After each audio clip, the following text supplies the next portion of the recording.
नमस्कार, metro news में बहुत स्वागत है आपका। आपके साथ मैं हूं रंजना सिंह राठौड़। बुलेटिन का आगाज करेंगे। गुरुग्राम में कोरोना की वैक्सीन सभी लोगों को लगे, इसी टारगेट को पूरा करने के लिए स्वास्थ्य विभाग की तरफ से मेगा कैंप की शुरुआत की गई, जिसमें दूसरी डोज को लगाने का पहला लक्ष्य है। गुरुग्राम में अभी तक करीब 27 लाख से ज्यादा लोगों को वैक्सीन लग चुकी है, जिसमें पहली वैक्सीन की डोज लगभग 117% से ज्यादा लग चुकी है, जबकि दूसरी डोज 50% से ज्यादा लोगों को लग चुकी है। ग्रामीण इलाकों में 85% से ज्यादा दोनों डोज स्वास्थ्य विभाग लगा चुका है। कुछ गाँव में तो 100% पहली और दूसरी डोज लोगों को स्वास्थ्य विभाग लगा चुका है।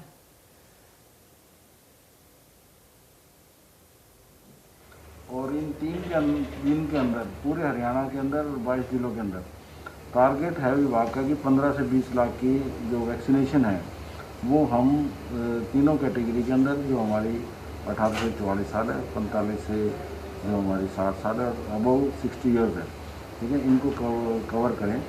और मैं जो ज़्यादा हमारा एम्फेसिस जो है वो हमारी जो सेकेंड डोज है इसके ऊपर रहेगा। जहां एक तरफ गुरुग्राम जिले के आला अधिकारी लोगों को बेहतर इंफ्रास्ट्रक्चर देने की बात करते हैं, तो वहीं दूसरी तरफ कुछ तस्वीरें पोल खोल के रख देती हैं। गुरुग्राम के गोल्फ कोर्स एक्सटेंशन रोड पर हाल आपको दिखाते हैं, जहां पर गड्ढे ही गड्ढे नजर आ रहे हैं। बरसात के बाद सिर्फ जल भराव की स्थिति नहीं बल्कि रोडों की जो हालात है वो भी खस्ता नजर आ रही है। इस समय मैं मौजूद हूँ गुरुग्राम के गोल्फ कोर्स एक्सटेंशन रोड पे, जहाँ मेरे पीछे देख रहे हैं कि करीबन 1 दर्जन से ज़्यादा गड्ढे मात्र 10 मीटर की दूरी में आपको नज़र आ जाएंगे। जिस तरीके से जिला प्रशासन जल भराव से निपटने की बात करती है, वहीं दूसरी तरफ रोडों की जो मरम्मत है उसके लिए भी काफ़ी वादे करती है, लेकिन उसके जो हालात हैं बद से बदतर नज़र आ रहे हैं। आप देख रहे हैं करीबन एक के बाद एक गड्ढा यहाँ नज़र आ रहा है, बल्कि मैं कहूँगा रोड कम गड्ढे ज़्यादा नज़र आ रहे हैं। मैं इन गाड़ी सवार से भी मैं बात करना चाहूँगा कि कौन सी जगह है और किस तरीके से इनको दिक्कतों का सामना करना पड़ रहा है। सबसे पहले नाम बता दीजिए। मेरा नाम सोनू। कितनी दिक्कत हो रही है, कौन सी जगह है, कौन सा रोड है और कितने गड्ढे हैं जिससे काफ़ी दुर्घटनाएं भी हैं? सर मैं आपके लिए बताऊँ, ये सेक्टर 56 के लिए जा रहा है, उसके बाद में ये सीधा ये फरीदाबाद के लिए निकल जाता है रोड। और सर अभी 2 दिन पहले अभी बारिश जो पड़ी थी, ये लगा लीजिए बारिश में पता ही नहीं चला रोड पे कि कहाँ पे गड्ढा है कहाँ पे रोड है। अभी बारिश में एक गाड़ी भी इसमें डैमेज हो चुकी है, उसका गाड़ी का पूरा टायर पूरा बम्पर निकल चुका था। अभी कल परसों की बात है जो बारिश पड़ी थी। तो ये लगा लीजिए ये ऐसा नहीं कि यहीं पर गड्ढे हैं, आप पीछे तक जाओगे तो पूरे रोड पे गड्ढे ही गड्ढे हैं इसमें, पूरे रोड पर। ऐसा नहीं कि यहीं पे गड्ढे हैं, आप पीछे तक देखोगे तो मेरी जो दुकान में आना जाना लगा रहता है तो पूरा का पूरा रोड टूटा पड़ा है। ऐसा नहीं कि यहीं से रोड टूटा हुआ है। तो आपने सुनी जो लोगों का कह रहा है कि ये सिर्फ इस एरिया में नहीं बल्कि पूरे गोल्फ कोर्स एक्सटेंशन रोड पर ही गड्ढे बने हुए। आप देख रहे हैं कि एक के बाद एक गड्ढे हैं। किस तरीके से जो रोड है वो पूरी तरीके से डैमेज हो चुका है। और लोग मेरे साथ हैं जो यहाँ से वॉक करते हुए निकल रहे हैं, मैं उनसे भी बात करूँगा। सबसे पहले नाम बता दीजिए। महेश जी।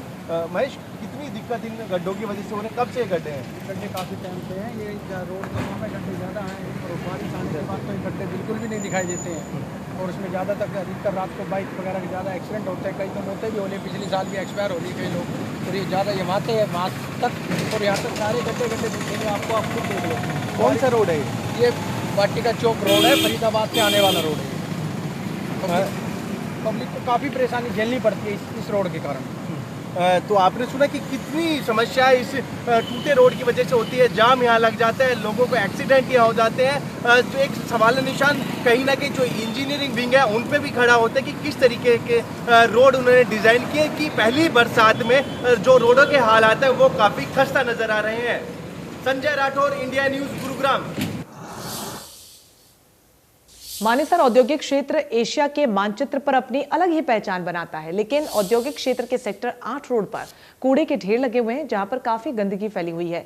कुछ पैसों के लालच में कबाड़ी इस कूड़े में आग लगा देते हैं, जिससे आग ज्यादा फैलने का खतरा रहता है।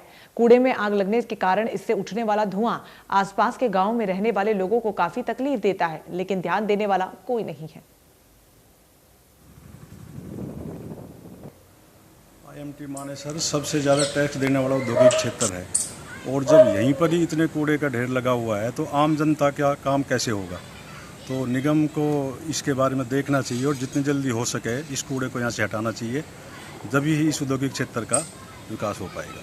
कूड़े का ढेर जो जगह जगह पड़ा हुआ है, अभी मेन तो दुविधा HSIDC और MCM की है। ना तो MCM इस काम को कर रही है और ना ही अब HSIDC कर रही है। HSIDC इतने दिनों तक जो कर रही थी वो मेरे ख्याल से MCM टेक ओवर नहीं कर पा रही थी, इसलिए कर रही थी। लेकिन अब क्योंकि काफ़ी लंबा पीरियड हो गया है, तो अब ये समस्या आ गई है कि ना तो HSIDC कर रही है और ना ही MCM ने इसको टेक ओवर किया है। तो जब तक कोई कंक्लूजन पे ये दोनों नहीं पहुंचेंगे आपस में, और इस दोनों के कंक्लूजन पे ना पहुंचने के कारण मेन जो है LOT जो है वो आज के टाइम में परेशान हो रहा है। गुरुग्राम के अशोक विहार फेज 3 स्थित गोविंद एक गत्ता की फैक्ट्री में बड़ा हादसा हो गया, जहां पर काम करने के दौरान एक मजदूर का हाथ मशीन में आ जाने से कट गया, जिसके बाद घायल मजदूर को गुरुग्राम के ESI अस्पताल में भर्ती करवाया गया। लेकिन मजदूर की हालत गंभीर हुई, जिसके बाद डॉक्टरों ने उसे दिल्ली के सफदरगंज अस्पताल रेफर कर दिया। इस गत्ता फैक्ट्री में पहली बार नहीं हुआ है जब किसी मजदूर के साथ ऐसा हादसा हुआ हो, बल्कि इससे पहले भी एक मजदूर का हाथ मशीन में आ जाने से कट गया था। लेकिन 22 वर्षीय इस मजदूर का आरोप है कि वो हेल्पर है, लेकिन मालिक ने जबरन दबाव डालकर उससे मशीन चलवाई, जिससे ये बड़ा हादसा हुआ। हालांकि फैक्ट्री मालिक ने इन सभी आरोपों को खारिज कर दिया है।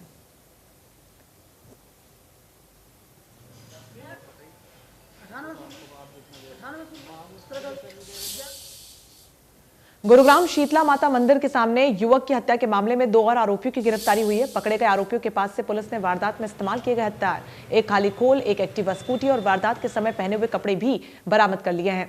पुलिस ने दोनों आरोपियों को जिला अदालत में पेश कर रिमांड पर लिया है, ताकि पकड़े गए आरोपियों से और भी खुलासे हो सके।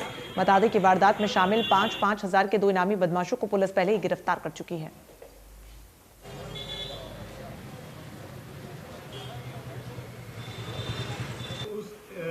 केस की इन्वेस्टिगेशन करते हुए उसमें एक नीरज उर्फ बाबा और एक दीपक उर्फ दीपू, 2 लड़कों को हमने और अरेस्ट किया है।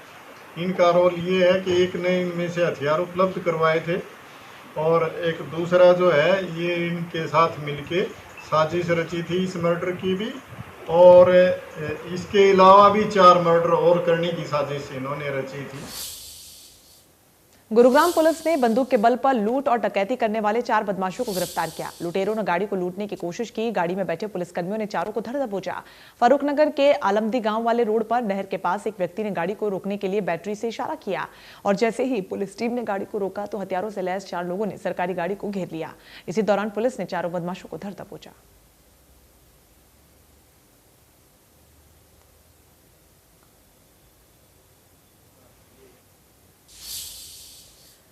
गुरुग्राम पुलिस को बड़ी कामयाबी हाथ लगी है। गुरुग्राम पुलिस ने दिलीप नाम के 25,000 के इनामी बदमाश को गिरफ्तार किया है। दिलीप पिछले काफी समय से चोरी की वारदातों को अंजाम दे रहा था, और यही नहीं, गुरुग्राम में करीब 3 दर्जन से ज्यादा चोरी की वारदातों में वांछित है। आरोपी अपने कुछ साथियों के साथ मिलकर मकानों के ताले तोड़कर वहां से चोरी करता था, और यही नहीं, पूछताछ में पता लगा है कि दिल्ली में भी कई बड़ी चोरियों में वो शामिल है। दिल्ली पुलिस इससे पहले इसके कुछ और साथियों को भी गिरफ्तार कर चुकी है।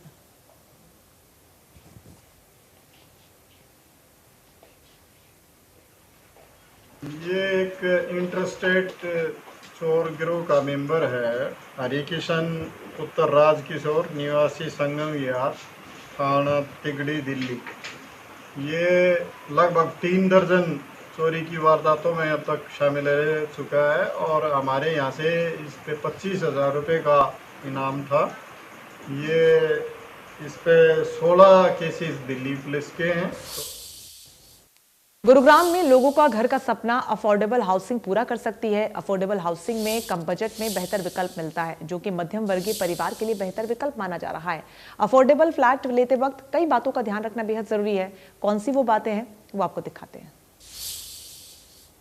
गुरुग्राम जैसे शहर में हर कोई चाहता है कि उसके सर पर अपनी एक छत हो, लेकिन ये छत कैसे मिलेगी, ये एक बड़ा सवाल है, क्योंकि महंगा शहर है, महंगे फ्लैट है, महंगा आशियाना है। लेकिन इन्हीं महंगे आशियानों के बीच अफोर्डेबल हाउसिंग पॉलिसी एक ऐसा विकल्प है जहां मध्यम वर्ग का व्यक्ति अपने लिए अपना एक घर ले सकता है। लेकिन इस सब के बीच किन किन बातों का ध्यान आप रखें जब आप अफोर्डेबल हाउसिंग में जाकर अपने लिए अपना आशियाना ले रहे हैं, तो इन तमाम मुद्दों पर चर्चा करने के लिए हमारे साथ मौजूद हैं हमारे property expert advocate Jagdish ji. उनसे बात करते हैं। जगदीश जी, अफोर्डेबल पॉलिसी एक अच्छा विकल्प आया है उन तमाम लोगों के लिए जो चाहते हैं कि उन्हें अपनी एक छत मिल जाए, लेकिन ऐसी किन बातों का ध्यान रखना ज़रूरी है कि जब आप अफोर्डेबल में फ्लैट लेने के लिए जा रहे हैं कि क्या करना चाहिए, क्या नहीं करना चाहिए और किन बातों का ध्यान रखना बेहद ज़रूरी है? देखिए, बहुत बढ़िया एक पॉलिसी है जो गवर्नमेंट ने इम्प्लीमेंट की है। 2013 में इस पॉलिसी को लॉन्च किया गया था और आगे चल के इसे प्रधानमंत्री आवास योजना से भी लिंक कर दिया गया। जो 2022 का सपना है प्रधानमंत्री का कि सभी को आवास मिले, तो उस तरफ इस पॉलिसी को बहुत ही बड़ा महत्वाकांक्षी कदम इस पॉलिसी के रूप में देखा जाता है। तो जब हम इस पॉलिसी में आप जब इन्वेस्ट करने के लिए जाते हैं तो सबसे पहली चीज़ जो आपको देखनी है, क्योंकि ये किसको कैटर कर रही है ये जान लेना बहुत ज़रूरी है। ये उन लोगों को कैटर कर रही है जिनके लिए एक घर एक बहुत बड़ा सपना है। वो चाहते हैं तेज़ भागते शहर में उनका भी एक छोटा सा आशियाना हो।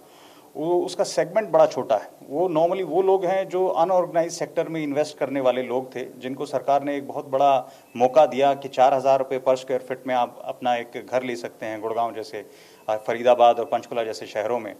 तो हरियाणा अफोर्डेबल हाउसिंग पॉलिसी बहुत बड़ा कदम है, लेकिन मैं निवेशकों से आग्रह करता हूं कि जब भी वो किसी बिल्डर के साथ में निवेश करना जाएं, ऑल्दो ये गवर्नमेंट की पॉलिसी है, गवर्नमेंट्स के अप्रूवल से ही वो बिल्डर इसमें भागीदार बनता है, लेकिन ये हमारी भी जिम्मेदारी है कि हम उस बिल्डर के फाइनेंशियल क्रेडेंशियल्स को ज़रूर देखें। बिल्डर नया तो नहीं है, एक नया आदमी आके इस बिज़नेस में इन्वॉल्व है कि ये क्या कोई पुराना बिजनेस हाउस है। तो ये एक पहली प्राथमिकता लोगों की होनी चाहिए कि वो अपना पैसा जिसके साथ इन्वेस्ट कर रहे हैं वो कौन है, उसका क्या अनुभव रहा है इस क्षेत्र में। इसके अलावा एक जो खामी कहें कि जो मुश्किल भी कल को बन सकती है अफोर्डेबल में, वो है पार्किंग की। सिर्फ अभी तक जो प्रोजेक्ट थे उसमें 2 व्हीलर पार्किंग का ही एक ऑप्शन दिया गया था, लेकिन अब उसमें कुछ बदलाव किए गए हैं कि अब 4 व्हीलर के लिए भी एक ऑप्शन दिया गया है। तो 4 व्हीलर पार्किंग के लिए जो चार्जेज होंगे, क्या जो आपका टोटल जो एक फ्लैट की जो कॉस्ट है उसी के अंदर रहेगा जैसे कि 2 व्हीलर में था, या वो कुछ बढ़ेगा, और बढ़ेगा तो वो पेमेंट किस हिसाब से होगी ताकि धोखा ना हो किसी के साथ? ये सर अभी जनवरी 2021 में DTCP के द्वारा एक अमेंडमेंट किया गया है पॉलिसी में, जिसमें जनवरी 2021 तक जो भी पुराने प्रोजेक्ट्स हैं अफोर्डेबल हाउसिंग पॉलिसी में जिसमें कि कंप्लीशन सर्टिफिकेट नहीं आया है, तो उन सभी प्रोजेक्ट्स पे भी ये अमेंडमेंट लागू होता है, जिसमें कि आप एक कार पार्किंग अलॉट कर सकते हैं अलॉटीज़ को। लेकिन जो ऑन गोइंग प्रोजेक्ट्स हैं उसमें आपको 2/3 लोगों से इसकी अनुमति भी लेनी पड़ेगी। उनसे आपको लेटर भेज के उन्हें इन्फॉर्म करना पड़ेगा कि हम इस प्रकार से पार्किंग अलॉट करना चाहते हैं। और पार्किंग की जो कीमत है वो डिसाइडेड की गई है कि जो फ्लैट की कीमत है उसका केवल 5%, उसके 5% तक ही बिल्डर आपसे वो पैसा ले सकता है पार्किंग के 4 व्हीलर पार्किंग के लिए। 2 व्हीलर पार्किंग फ्री रहेगी जैसा कि पॉलिसी में पहले बताया गया था, और 5% से ज़्यादा जो भी कुछ अगर वो आपसे डिमांड कर रहा है तो वो गलत है। तो अफोर्डेबल में अगर आप अपने लिए एक आशियाना ढूंढ रहे हैं और वहाँ पर अगर आप फ्लैट लेने के लिए जा रहे हैं तो तमाम इन बातों का ध्यान रखना बेहद ज़रूरी है, ताकि जो आपकी पूंजी है वो भी सुरक्षित रहे और आपको समय पर आपका आशियाना भी मिल जाए। कैमरामैन गीतम के साथ राज वर्मा, इंडिया न्यूज़, गुरुग्राम।